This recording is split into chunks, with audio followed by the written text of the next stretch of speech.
భాషా సాంస్కృతిక శాఖ డైరెక్టర్ ఏనుగు నరసింహారెడ్డి గారు, రమాదేవి గారు, వన్న ఐలయ్య గారు, మువ్వా శ్రీనివాసరావు గారు, రాజలింగం గారు,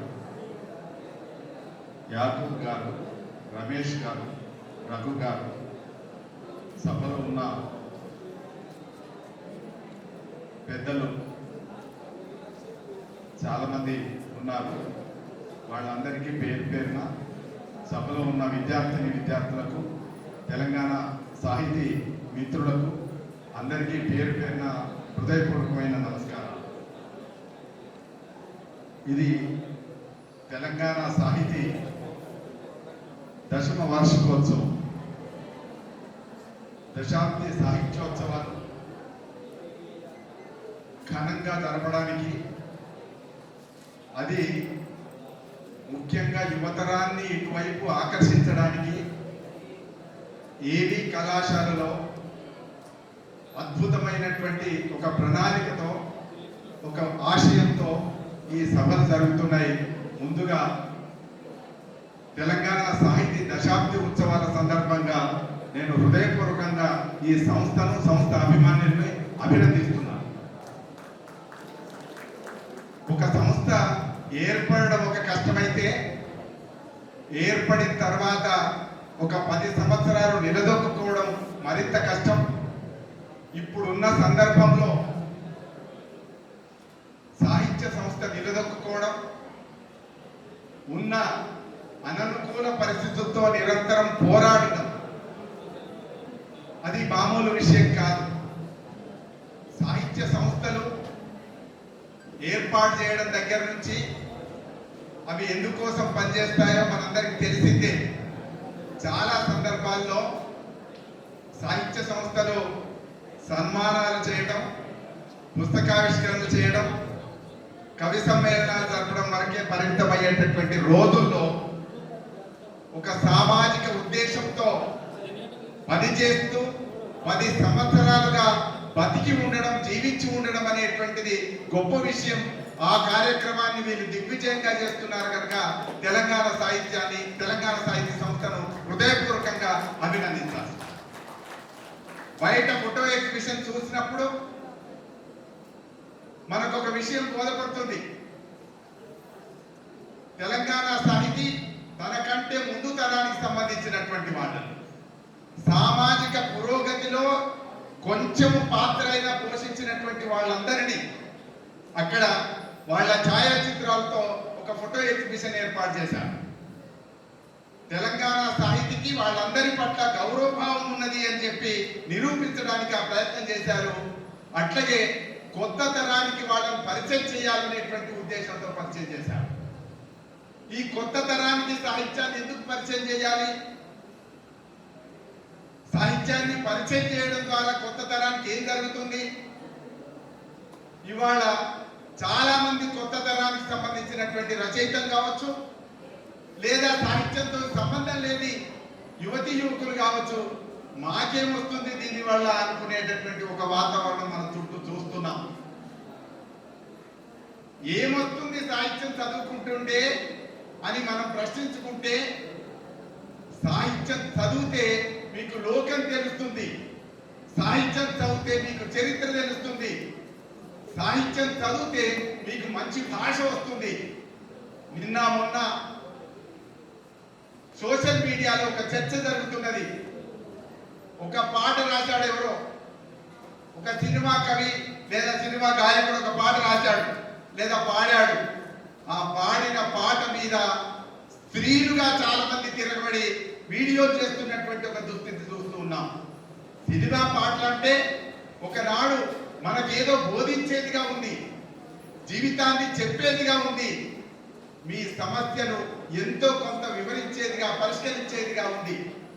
ఇవాళ యువతరం వీటన్నిటికి దూరమైపోయి అలాంటి పాటల్లో కొట్టుకొని పోవడం వల్ల, గాలిలో తేలిపోవడం వల్ల, రకరకాలైనటువంటి రేటింగుల మధ్య ఈ వీడియోలన్నిటికి సంబంధించినటువంటి విషయాలు చూడటం వల్ల మంచేదో చెడేదో తెలుసుకోలేనటువంటి స్థితిలో ఇవాళ యువతరం వెళుతున్నది కనుక తెలంగాణ సాహితీ కంకణం కట్టుకొని సంకల్పం పెట్టుకొని యువతరానికి మంచేదో చెడేదో చెప్పాలనేటువంటి ఒక ప్రయత్నంలో భాగంగా ఏవీ కాలేజీలో ఈ సభలు నిర్వహించడం అనేటువంటిది గొప్ప విషయం. మనం తప్పనిసరిగా దీన్ని జాగ్రత్తగా వినాల్సినటువంటి అవసరం ఉంది.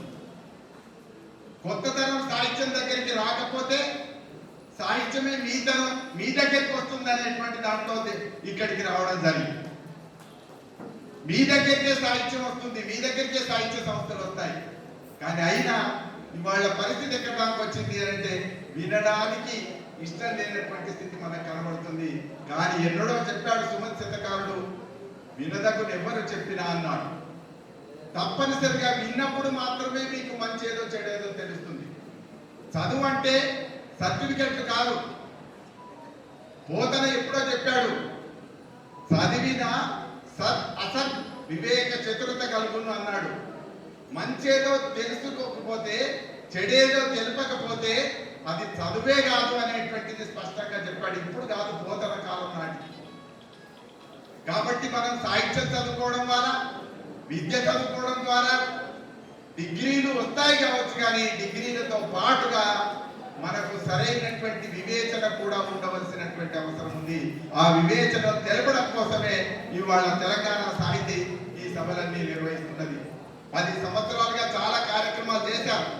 ప్రజా జీవితంలో ఉన్న సమస్యలన్నింటినీ వాళ్ళు అడ్రస్ చేస్తూ వచ్చారు. వాటిని పరిష్కరించడానికి వాళ్ళదైన గొంతు ఇవ్వడానికి ఇస్తూ వచ్చారు. నిజానికి సాహిత్యం ఏం చేయాలి అని అన్నప్పుడు ఖచ్చితంగా ప్రజల్ని ఉద్దేశించి ప్రజా జీవితాన్ని చిత్రించేదే నిజమైనటువంటి సాహిత్యం. మనుషుల యొక్క లోతుల్లోకి, హృదయాల్లోకి వెళ్ళి ఆ హృదయాల్లో ఏం సంఘర్షణ జరుగుతున్నదో తెలుసుకొని ఆ సంఘర్షణకు ఒక దిశను, ఒక పరిష్కారాన్ని చూపెట్టగలిగేదే నిజమైనటువంటి సాహిత్యం. కానీ వాళ్ళ దురదృష్టవశాత్తు ఒక చర్చ నేను చూస్తూ ఉన్నా. ఈ మధ్య కాలంలో 4-5 చోట్ల యువతరానికి, సీనియర్ ముందు తరానికి మధ్యన ఒక కాన్వర్జేషన్ కలుపుతూ ఒక చర్చలు, సాహిత్య సభలు చాలా జరిగినాయి. ఈ సాహిత్య సభల్లో ఎక్కువ వరకు మనకి ఇంటున్నది ఏంటిదంటే, ఎక్కువ కాపీలు అమ్మినటువంటి పుస్తకం గొప్పది. ఒక రేటింగ్ యుద్ధం నడుస్తుంది. వీడియో ఏది గొప్పది? ఇవాళ వీడియో పోరాటం నడుస్తున్నది.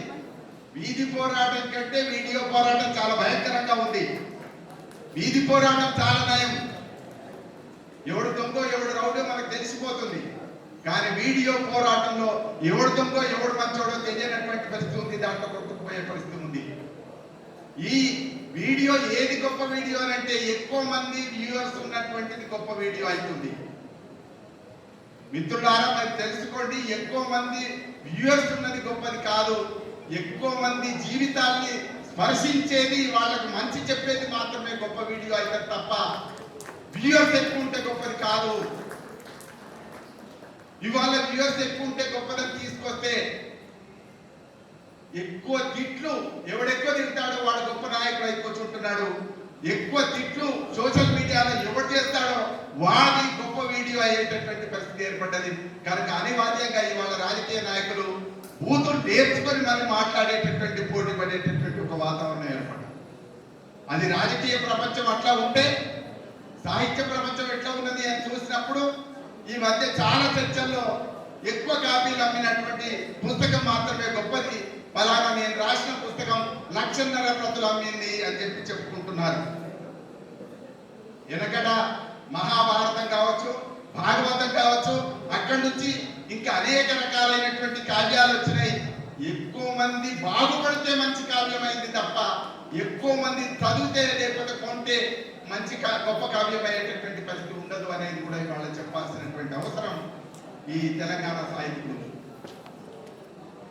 ఎక్కువ పుస్తకాలు అమ్మడం అని అంటే మాకంటే ముందు తరంలో చూసినప్పుడు కూడా శ్రీశ్రీ చాలా సందర్భాల్లో చెప్పాడు, డిటెక్టివ్ నవళ్ళు ఎక్కువ కాపీలు అమ్మేయి. అది ఇవాళ ఎవరు రాశారో ఎవరు ఏమైపోయారో కూడా తెలియనటువంటి పరిస్థితి ఏర్పడ్డది. మా తరానికి వచ్చినప్పుడు కూడా ఎక్కువ కాపీలు అమ్మాలంటే ఎండమూరి వీరేంద్రనాథ్ రాసినై తులసిదళం ఎక్కువ కాపీలు అమ్మింది.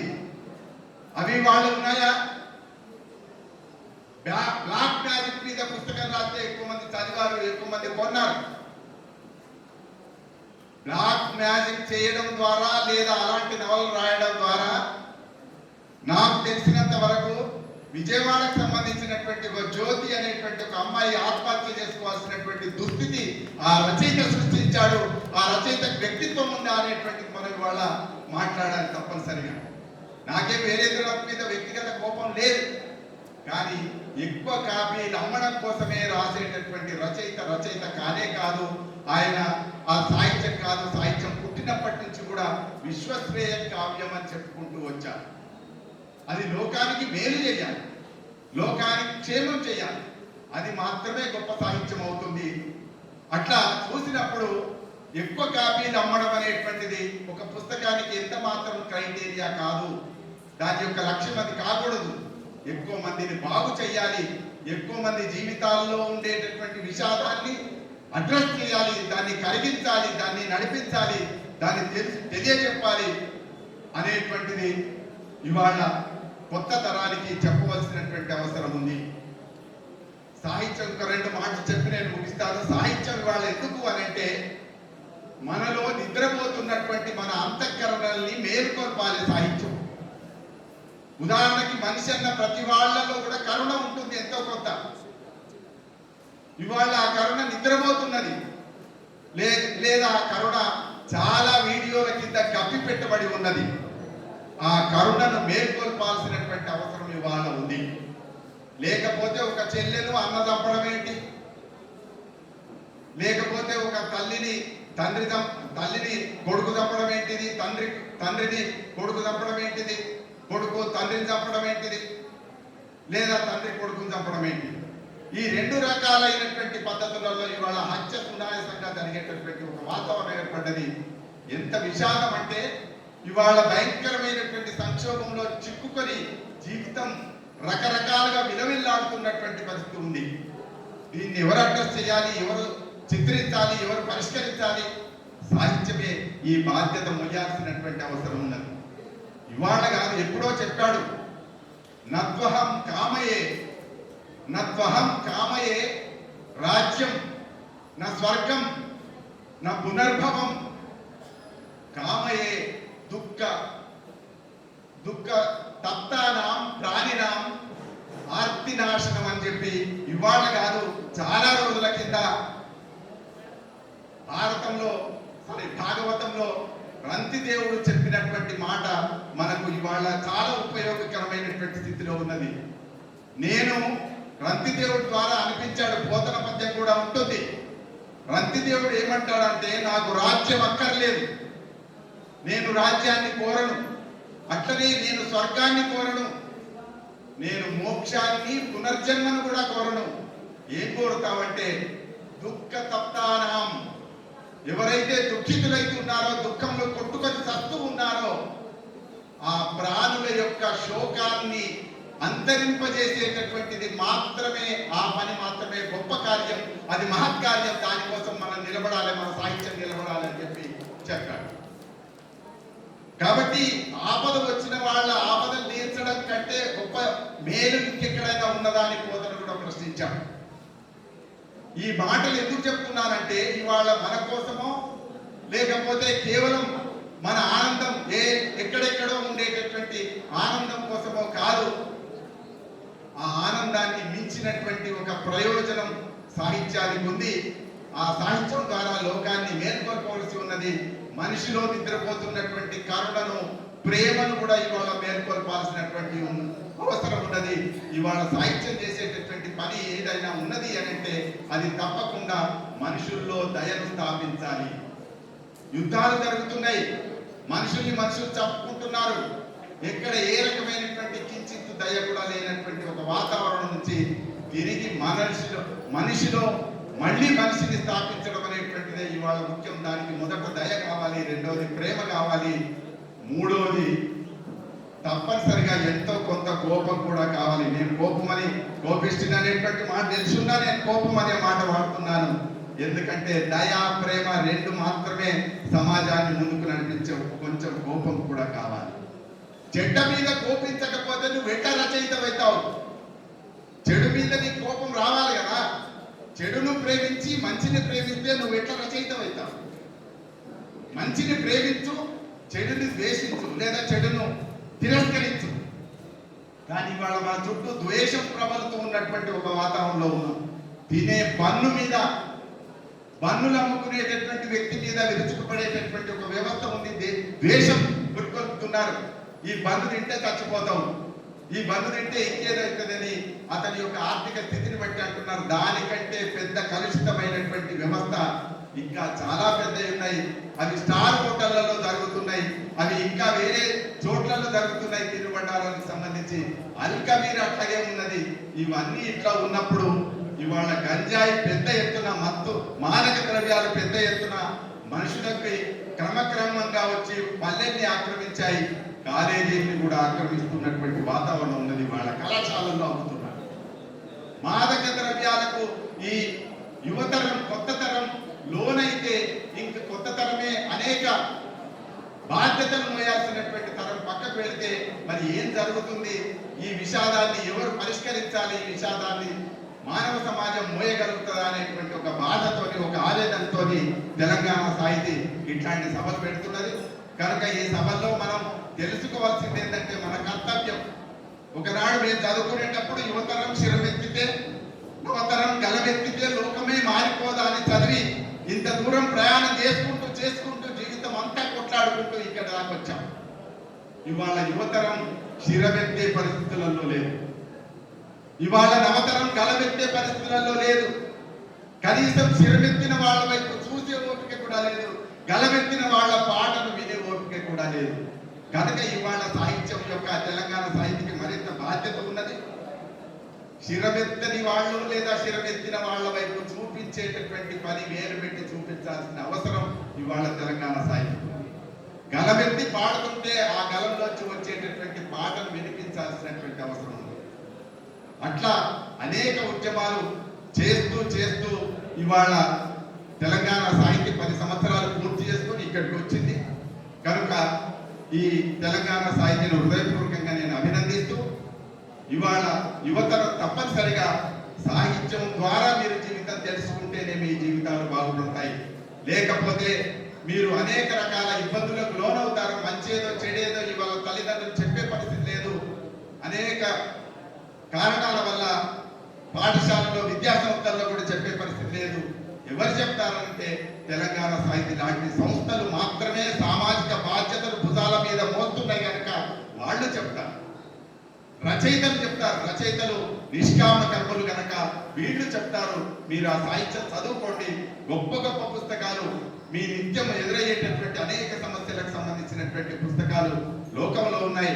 మీకు తెలుసు, బుక్ ఫేర్ అద్భుతంగా జరిగింది, చాలా పుస్తకాలు కొన్నారు. కానీ కొన్న పుస్తకాలు చదువుతున్నారా అనేటువంటిది ఇంకొక ప్రశ్న ఉన్నది. కొన్న పుస్తకాలు చదవండి, చదివిన పుస్తకాల్లోంచి తెలుసుకొని జీవితాలు దిద్దుకోండి. ఇట్లా చేయగలిగింది మాత్రమే గొప్ప సాహిత్యం అవుతుంది. ఇట్లా సాహిత్యాన్ని ప్రచారం చేసేది మాత్రమే ఒక సంస్థ అవుతుంది. అలాంటి గొప్ప సంస్థ, మంచి సంస్థ, మనం కాపాడుకోవాల్సిన, నిలబెట్టుకోవాల్సినటువంటి సంస్థ తెలంగాణ సాహితీ. తెలంగాణ సాహితీ హృదయపూర్వకమైనటువంటి శుభాభినందనలు తెలుపుతూ మరొకసారి సాహిత్యం ద్వారానే జీవితాన్ని బాగు చేసుకోమని కోరుతూ నాకు ఈ అవకాశం ఇచ్చినటువంటి మిత్రులకు, తెలంగాణ సాహితీకి ధన్యవాదాలు. నమస్తే. ధన్యవాదాలు సార్. చాలా యువతకు నేటి పరిస్థితులను వివరించి ఉత్తేజపరిచారు. నందిని సిద్ధారెడ్డి గారికి మాకు ముఖ్య అతిథిగా వచ్చేసి గొప్ప సందేశం ఇచ్చినటువంటి మీకు మా అందరి తరఫున హృదయ